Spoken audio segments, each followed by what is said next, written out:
Hello friends, आज हम बात करेंगे। अभी हम यूनिट नंबर 5 देख रहे हो, ऑर्गेनिक केमिस्ट्री 1, जो सेकंड सेम में आता है। ठीक है, तो आज का हमारा जो टॉपिक है वो है एसिडिटी ऑफ कार्बोक्सिलिक एसिड। ठीक है, आगे हमने वो कार्बोक्सिलिक एसिड की प्रिपरेशन मेथड और रिएक्शन देख लिए है, वीडियो अपलोड है, आप देख सकते हो।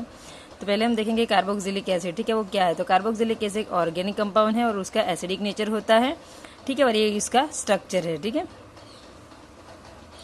और अब हम ये कह सकते हैं कि कार्बोक्सिलिक एसिड जो है वो एसिडिक नेचर है, बिकॉज कि वो प्रोटॉन को डोनेट करता है और बेस के साथ सॉल्ट फॉर्म बनाता है। ठीक है, ये कॉमन है, सबको पता ही होगा कि कार्बोक्सिलिक एसिड का एसिडिक नेचर होता है, जिसकी वजह से वो प्रोटॉन को डोनेट करता है और बेस के साथ सॉल्ट का फॉर्मेशन करता है, जो आप यहाँ पे देख सकते हो। ठीक है, तो यहाँ पे आप देख सकते हो कार्बोक्सिलिक एसिड जब उसको हम वाटर में डालते हैं तो क्या करते हैं, वो अपने प्रोटॉन को डोनेट करता है और सॉल्ट बनाता है। ठीक है, तो यहाँ पे AH जो है H2O ले जाएगा तो हाइड्रोनियम आयन का फॉर्मेशन होगा, और यहाँ पे O पे नेगेटिव आयन आ जाएगा, मतलब ये सॉल्ट का फॉर्मेशन हो, वो क्या है, कार्बोक्सिलेट आयन। ठीक है, तो कार्बोक्सिलिक एसिड एसिडिक नेचर है, और जब हम उनको पानी में डालते हैं, ठीक है, वाटर में डालते हैं, तो वो अपने प्रोटॉन को डोनेट करता है और बेस के साथ सॉल्ट बना। तो यहाँ पे आप देख सकते हो कार्बोक्सिलिक एसिड को वाटर में डाले तो वो कार्बोक्सिलिक आयन बनाता है, जो एक सॉल्ट है। ठीक है, तो इस तरीके से वो अपना एसिडिक नेचर शो करता है। ठीक है, वो एसिडिक इसीलिए है क्योंकि वो प्रोटॉन को डोनेट करता है। ठीक है, तो पहला हमने क्या देखा कि कार्बोक्सिलिक एसिड है जो ऑर्गेनिक कंपाउंड है, एसिडिक है नेचर में, उसका स्ट्रक्चर है और वो एसिडिक नेचर में है, इसलिए वो क्या करता है, प्रोटॉन को डोनेट करता है और सॉल्ट के साथ बेस बनाता है, जिसका एग्जाम्पल हमने यहाँ पे लिखा है। तो अब हम बात करते हैं रीजन ऑफ एसिडिटी के बारे में। ठीक है, कार्बोक्सिलिक एसिड का नेचर एसिडिक होता है, तो उसका रीजन क्या है वो हम देखेंगे। तो कार्बोक्सिलिक एसिड का जो नेचर होता है वो एसिडिक होता है क्योंकि वो प्रोटॉन को डोनेट करते हैं और कार्बोक्सिलेट आयन फॉर्म करते हैं और आयोनाइजेशन प्रोसेस, और जो कार्बोक्सिलेट आयन बनते हैं, ठीक है, वो कैसे बनते हैं, आयोनाइजेशन प्रोसेस से बनते हैं। ठीक है, और जो आयोनाइजेशन होता है वो स्टेबिलाईज होता है रेजोनेंस से। ठीक है, तो पहले हमको ये पता होना चाहिए कि आयोनाइजेशन क्या है। तो आयोनाइजेशन में क्या होता है कि कोई मॉलिक्यूल होता है, ठीक है, वो क्या करता है, इलेक्ट्रॉन को गेन करता है। ठीक है, तो वो नेगेटिव चार्ज मतलब कि एन आयन का फॉर्मेशन करता है। ठीक है, तो यहाँ पे आप ये चीज़ देख सकते हो।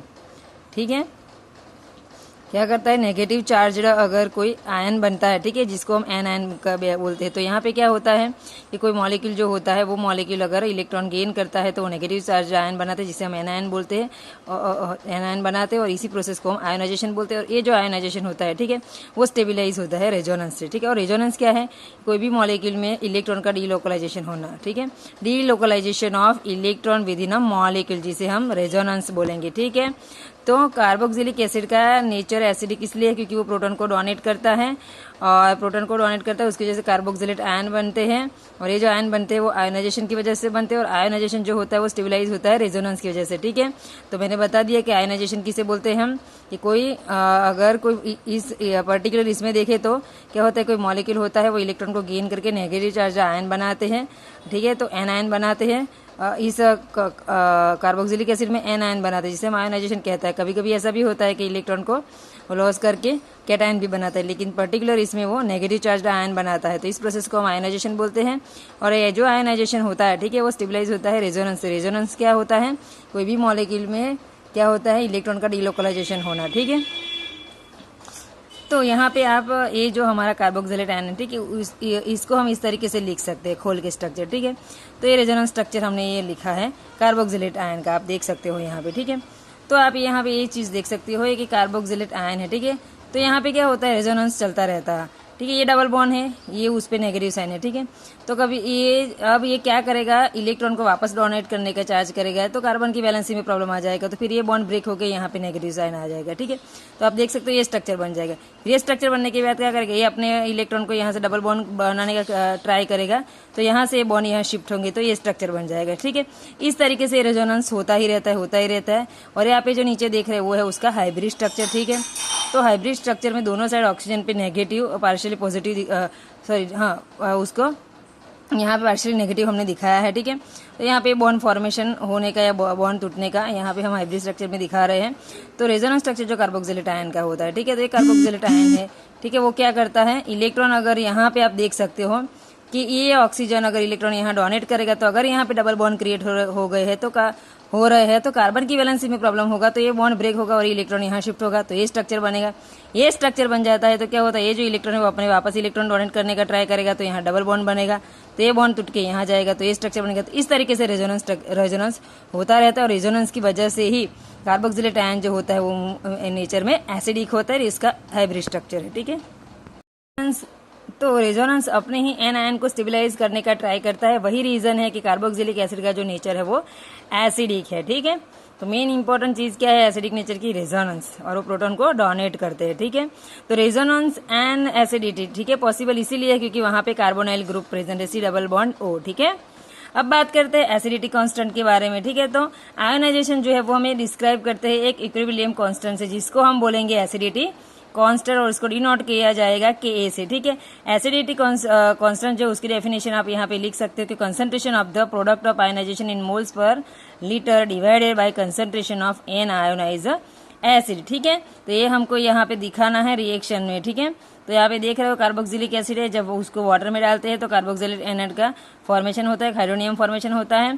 तो अगर हमको एसिडिटी कांस्टेंट लिखना है तो के लिख के ये जो है वो ऊपर आएगा और ये नीचे आएगा, और H2 की वैल्यू 1 होती है, तो इसलिए हमने यहाँ पे उसको शो नहीं किया है। ठीक है, तो इस तरीके से आपको ये रिएक्शन दिखाना है, इक्वेशन भी दिखाना है। ठीक है, ये ऊपर आएगा और डिवाइड में ये नीचे आएगा। ठीक है, क्योंकि डिवाइडेड बाय अनआयोनाइज्ड जो एसिड होता है वो उसका कंसंट्रेशन नीचे आएगा और आयोनाइजेशन जो होता है वो ऊपर आएगा। ठीक है,